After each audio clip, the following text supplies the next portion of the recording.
narito ang mga dapat nating tandaan upang maiwasan ang mga aksidente. Unang-una, check your equipment before you ride. Suriin natin ng maigi yung ginagamit natin na bike bago natin ito sakyan at gamitin. Anumang sira na ating ma-assess sa ating mga bisikleta ay makakakontribute ng malaki sa aksidente na pwede pong mangyari sa atin. Katulad ng hindi paggana ng mga preno at hindi rin maayos na handlebar. Malaking kabawasan sa panganib kung aayusin at huwag nating babaliwalain ang mga sira na ating nakita sa ating pag-a-assess. Pangalawa, wear a helmet. Magsuot ng helmet kahit na malapit lang. Dahil ang mindset ng ibang nagbibisikleta ay porke sila ay malapit lang or hindi naman kalayuan yung kanilang pupuntahan, hindi na sila magsusuot. Ano nga ba ang maitutulong ng pagsusuot ng helmet? Ayon sa pag-aaral, ito ay 70% na pwedeng makalesen ng injuries. Ano ba yung mga injuries na pwede nating ma-acquire? Isa na dyan yung tinatawag natin na head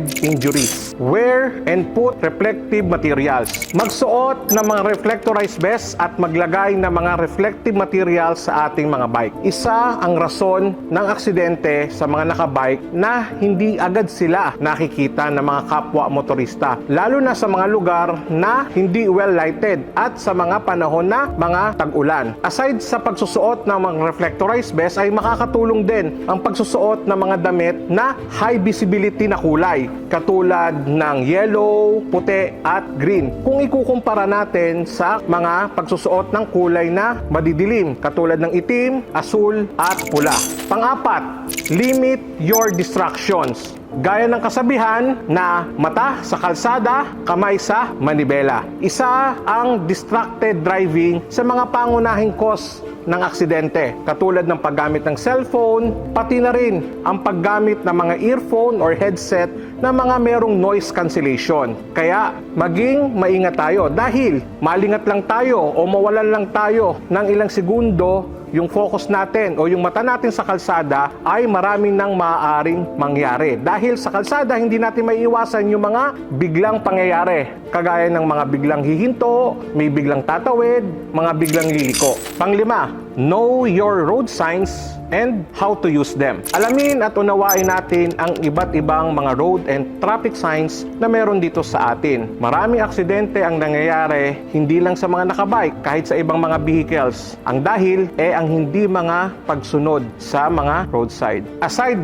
from that, ay dapat alamin din natin yung iba't ibang mga hand signs para sa ating mga cyclists. Since tayo ay walang signal light at blinded yung nasa likuran natin kung ano yung mga susunod natin na movement. So ano yung mga basic hand signs na ginagamit natin? So if we're going to left, so i-raise natin yung left hand natin, or if we're going to right, so itataas natin yung right hand natin. Kung dediretso tayo, so naka-straight lang yung kamay. Kung hihinto tayo, pwede nating naka-close fist, itataas natin or nakataas yung kamay natin. So ilan lang yan sa mga basic na hand signs na ginagamit natin pagka tayo ay magbibisikleta. Pang-anim, stay on lane and avoid sudden swerving. Gumamit tayo ng bike lane at iwasan natin na bigla-bigla tayong lumalabas sa mga linya natin. Sa mga lugar na walang idineklarang bike lane, ang pinaka-ideal at ang pinaka-safe na pwesto ay yung sa rightmost side ng kalsada. Ito yung pinaka-safe na area para sa atin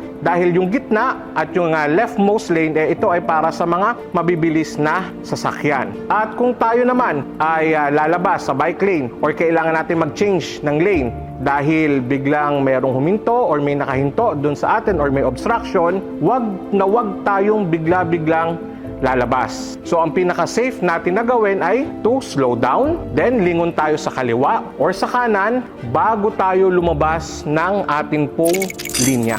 Pang-pito, improve your riding skills. Napaka-importante ang kasanayan sa paggamit ng bike. Kung sa tingin ng iba, parang simple lang at hindi kailangan ng skill sa paggamit ng bike, nagkakamali sila. So, kailangan ng mga kasanayan sa paggamit ng bisikleta. Kailangan nating matutunan yung tamang pagbabalanse, tamang pagpreno, at marami pang mga riding skills. walang gumamit na bike na sa umpisa magaling na kaagad. Kaya importante na pagpapatuloy ng pagpapractice ng kanilang mga skills at yung enhancement pa na meron sila. At reminder lang, kung tayo ay magpapractice ay do not practice sa mga public roads dahil maaari tayo mag-impose ng accident. Pangwalo, look for road hazards. Maraming hazard o panganib na nakaamba sa kalsada. Katulad ng malalalim na lubak, yung mga langis, yung mga buhangin na nagkalat at marami pang iba. Kaya napaka-importante na tayo ay nakafocus sa kalsada. Para kapag ito ay nakita natin kaagad, makakapag-formulate kaagad tayo ng desisyon kung ano ba ang ating gagawin. Hihinto ba tayo? Iiwas ba tayo? Kung ako ay iiwas, saan ako pupunta? Sa kaliwa or sa kanan? Number 9, first aid skills. Napaka-importanting skills na dapat meron tayo at dapat na matutunan natin ay ang pag-first aid. Lalo na kung paano mag-control or magpaampat ng pagdurugo, kung paano mag-apply ng splinting at ng bandaging. Ganun din ang pagsasagawa ng hands-only CPR dahil we will never know kung kailan at saan magkakaroon ng mga emergencies at sino ang pag-a-applyan natin ito. Kaya dapat tayo ay laging handa na magbigay ng paunang lunas.